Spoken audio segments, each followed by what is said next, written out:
And we're live. On the fly. Happy Friday, Daniel Allison, the average dude.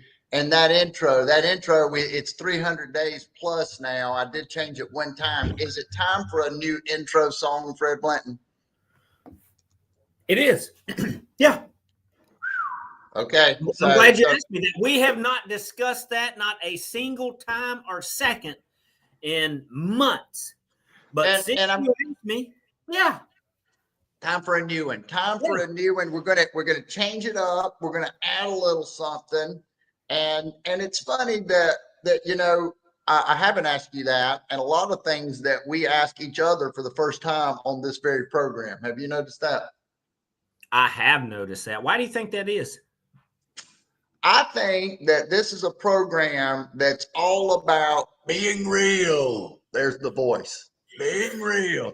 But I love coming on here. I love that we have discussions about what we're going to do, because that's the whole idea. You're right. We're just all getting on the bus and doing our thing, like Gary. Gary. Hey, and I see you've got your coffee in your hand. I see my coffee. We've got some comments. It's Friday. Let's do the coffee. Before I go through the names, we all know what I'm going to do. I'm going to go and I'm going to say good morning, everybody. But first, we need some coffee. You ready? I'm ready. Are you sure? I'm ready. Okay. First up, let's go. Let's do it. But I love getting on the same page with my co-host. We don't have a plan. The first 5 minutes is me and Freddie kind of finding our energy. It's like playing a basketball game, wouldn't you say, Fred? Yes. Yeah, you got offense, defense, what they running, what are we going to do to beat it? Yeah. Cohesiveness, action. Cohesiveness. Got to think on our feet. And got to be proactive along with being reactive. Ooh, got to be able to adjust. One more. Are you going to talk to those comments? Yes. There's a lot of good comments in there, man. I saw you laugh at one, but we're going to say good morning to everybody. Good morning, Gary.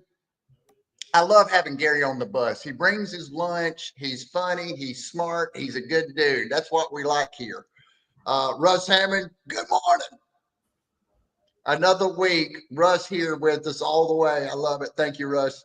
Good morning, Joe. Buongiorno. Do it, Fred. Buongiorno. And look who's back. Who is it? Oh, return of the Antarctic Mike after the Paul Pap. Come on now. We just talked about being on the same page and you threw me off there. But look at there. Antarctic Mike.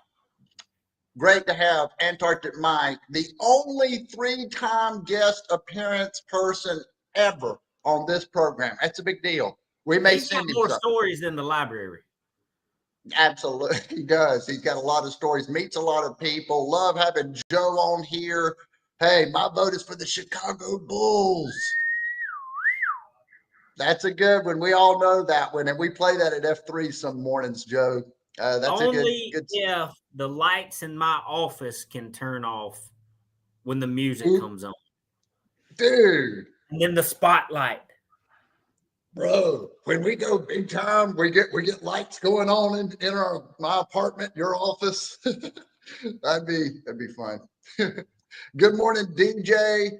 We got David Turner in the house this morning. This guy's absolutely crushing it in the manufacturing and podcasting space, and we love to have him on the bus when he can make it. And hey, V-Dub. And Joe's thrown up a YouTube clip. Man, we love having all of you folks on here. Please, if you think of something today, throw up that quote and take us in a direction. Fred Blanton, what are you thinking? What is that, Joe? Yeah, what is that, Joe? I saw the link on there. I want to do this. I was waiting on Joe to respond, like we just asked him a question, Yeah, and he's not going to verbally respond. Tell the folks what this is like. I wouldn't know. There may or may not be crumbs of a donut on that man's desk right there. I mean, you work out all the time. We see your guns getting bigger every day. But you do have a sweet tooth, I've noticed. I do. And somebody brought in hot donuts this morning, and out of respect for their effort, I ate one. And a hot Krispy Kreme donut is delicious with a cup of coffee. It is. But now what I would say, you said with a cup of coffee. I've never actually seen a donut disappear that fast. I mean, I saw a whole donut. I looked down, I made a note, I looked back up, and the donut was gone. Yeah. I was on a time restriction. Yeah, I had to make it disappear in about 30 seconds. Yeah, and he did it. He did it. But I got a mess down here. Do you? Oh, there's icing everywhere. Now, I've got to ask you this. This is a show about being real. Will you sweep up those crumbs after this program is over? Yes. I've already tried to wipe it up with a wet paper towel. And why is that important? A clean space before you do whatever it is you're going to do.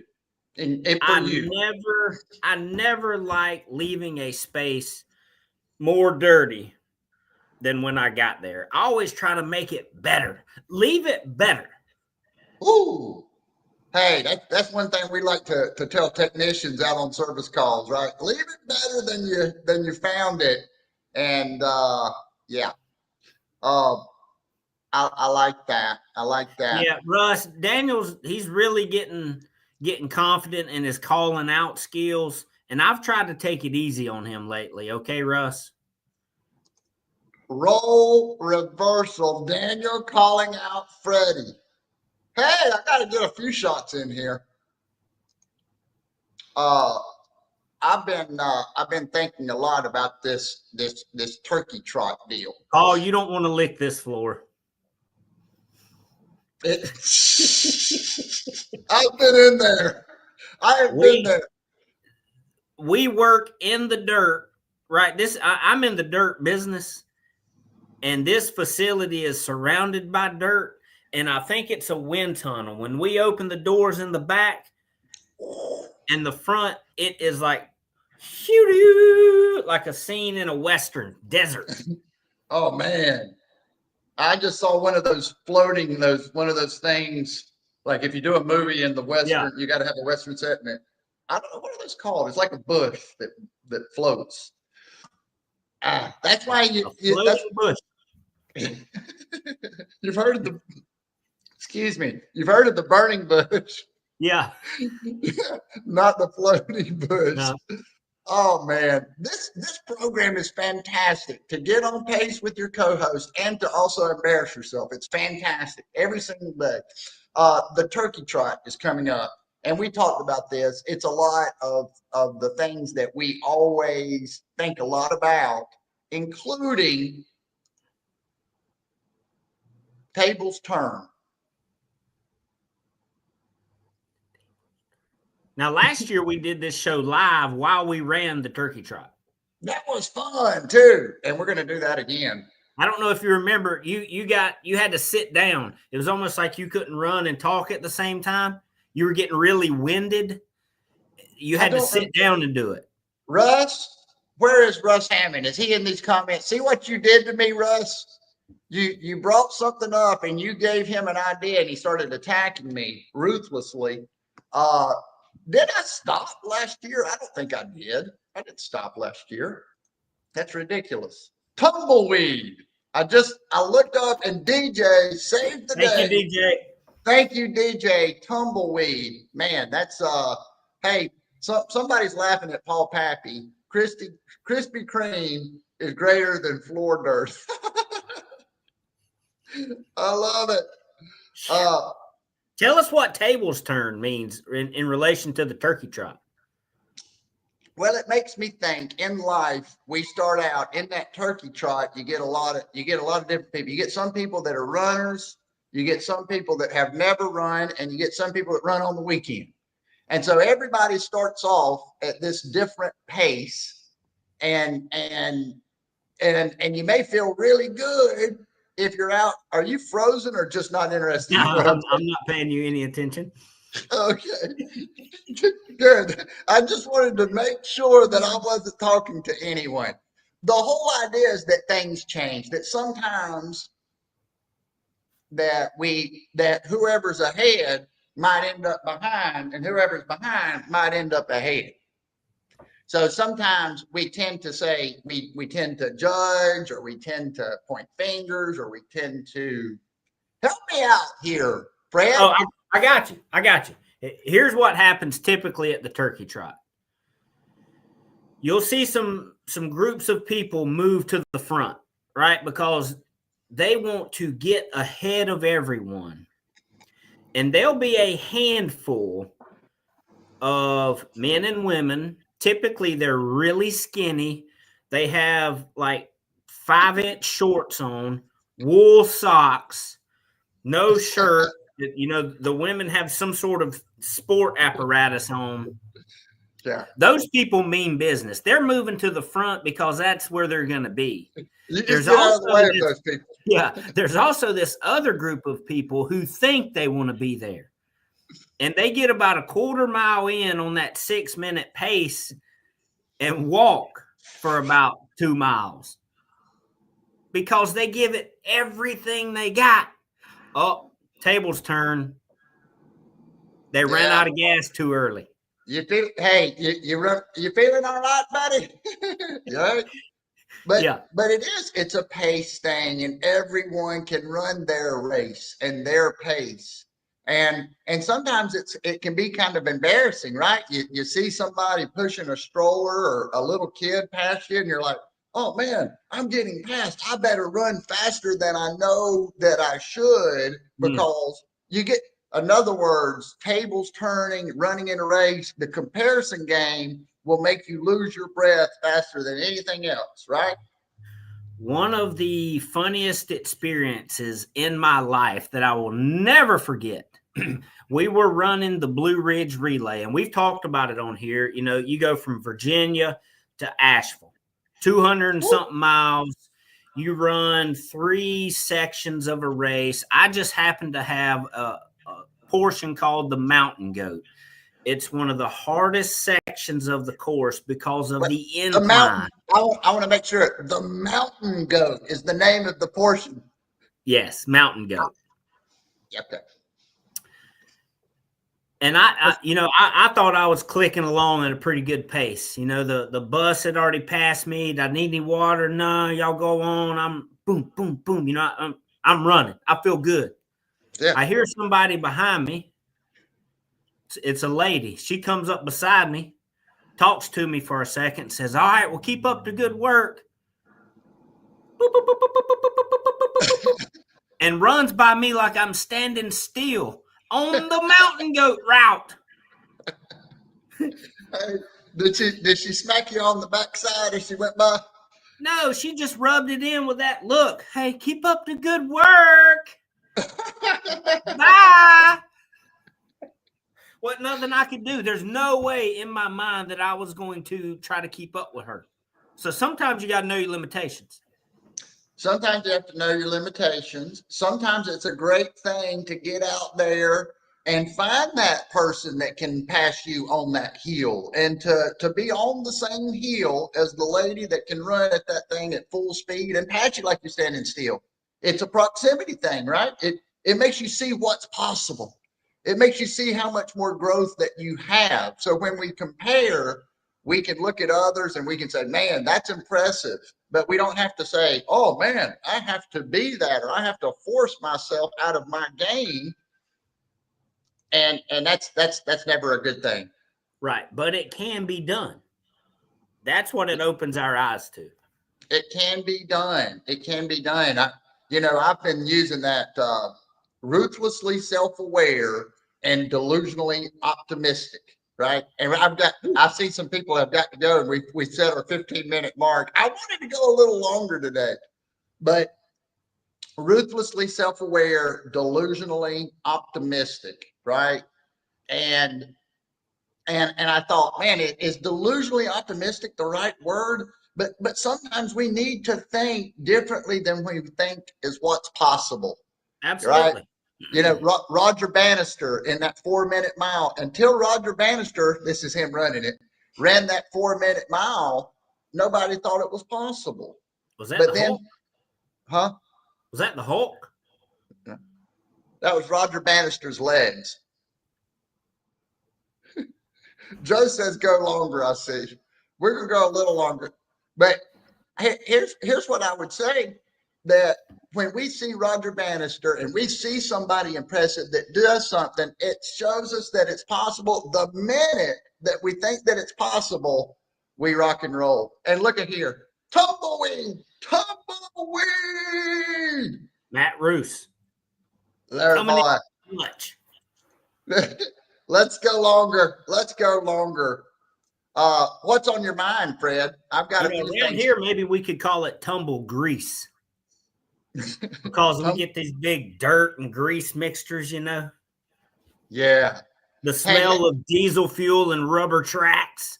Let's. I'm glad you took me to that. You've been there for quite some time. We were talking a little bit about pitching Bobcat and why you love to sell Bobcat equipment. I don't know if you had a chance to read what Grok said about selling Bobcat equipment, but I'd love to get any of your thoughts after being there for a long time. What you think? Oh, Pappy, David Banner, I got you. So on Monday, Wednesday, Friday mornings, we have a sales call. And part of the sales call today was, why do you like selling Bobcat equipment? And what is cool about it in the fourth quarter? And then in my mind, I was just curious, hey, what does Gronk or Grok, what is it? Grok. G-R-O. Yeah, he did not play for the Patriots. Okay, man, it's really hard for me to separate the two. Yeah. So when you sent me what Gronk said, I was just curious what the Chat GPT or the AI world, what the AI world thought about being a Bobcat salesman, which it was some cool stuff. But what I came up with was that in my mind, the Bobcat name and brand can get you in any room you want to go in. In the equipment industry, it can get you in any room. It don't matter if they're a lifelong cat person, lifelong Kubota person, lifelong deer person. You can get in the room with that name brand. I'm glad you said that, and I agree with you. Just a little tiny bit of familiarity. I can't say that word. Hey, somebody in the comments spell familiarity. But Matt Roos.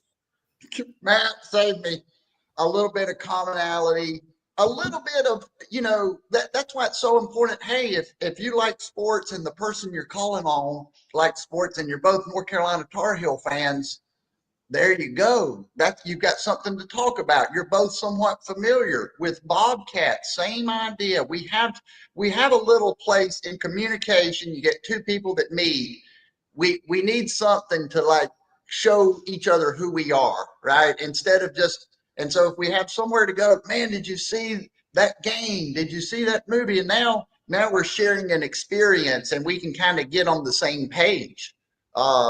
Much like we were talking about to start the show, me and you have to get on the same page. And sometimes it takes a little longer because you like to give me absolute heck sometimes. So that's fun.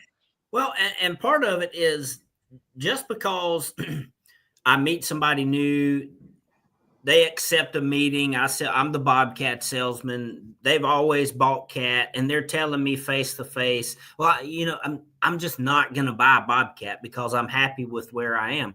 Well, if you're happy, I wouldn't buy it either. I would not change anything that's working right. If you're happy with the production, the service, your team is happy, do not do anything different. Thank you, Fred. If you can stiff arm business, this is something after talking to so many different types of businesses that I've noticed. The companies that can turn down business, that can stiff arm it, no, that's not the right fit for us. They're always going to have business. Why are you laughing? Mike spelled it for you. Oh, did he? Yeah. Oh, yeah. Hey, he also said something. I don't know. I haven't had a chance to look at all this. It's good stuff. Getting into the room,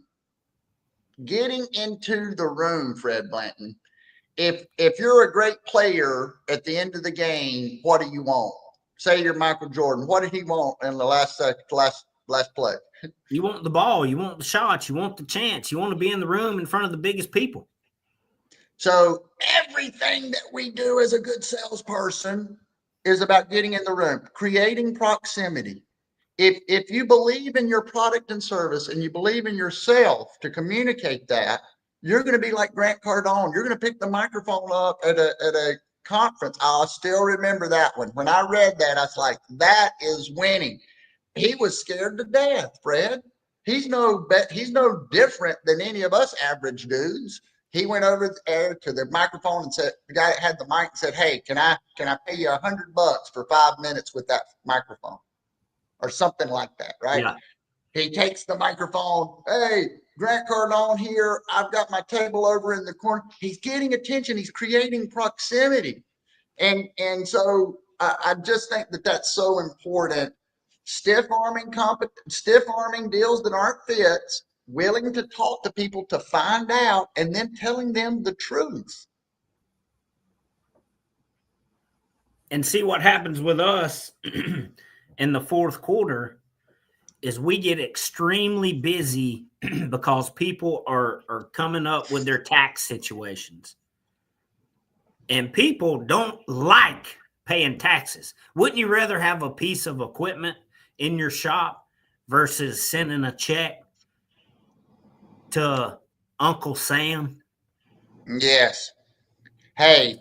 At that point, we get so busy, we have to work as a team at our store. Not only at our store, but our entire region.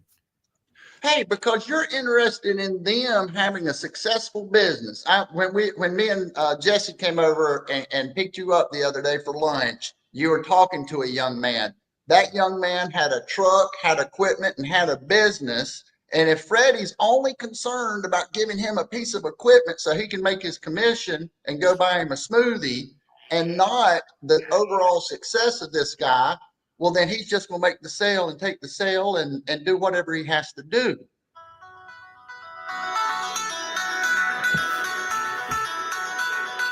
Let's go! I'm ready, baby.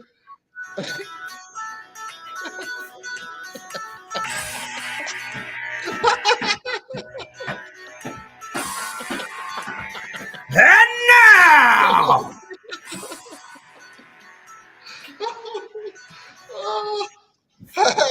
there you go, Joe. That was, I didn't see that coming. That's why we do the extra 15 minutes on Friday. Woo! That was fantastic. Hey, give us a final thought. I got to get out of here. Final thought is this. Hey, we've been talking about a lot of different things. Sometimes we're up, sometimes we're down. But what feels great and fantastic, the reason we play the game is this right here. It's that second win. You can get that in the day. You can get that in the year. You can get that in your life. It's never too late to turn around. Fred, what you think, brother? Yeah, I'm fired up right now. Chicago Bulls got me fired up. I gotta go. Hey, that was beautiful. Have a great, fantastic, incredible weekend, and we'll see you back here for 300 and something. Bye-bye.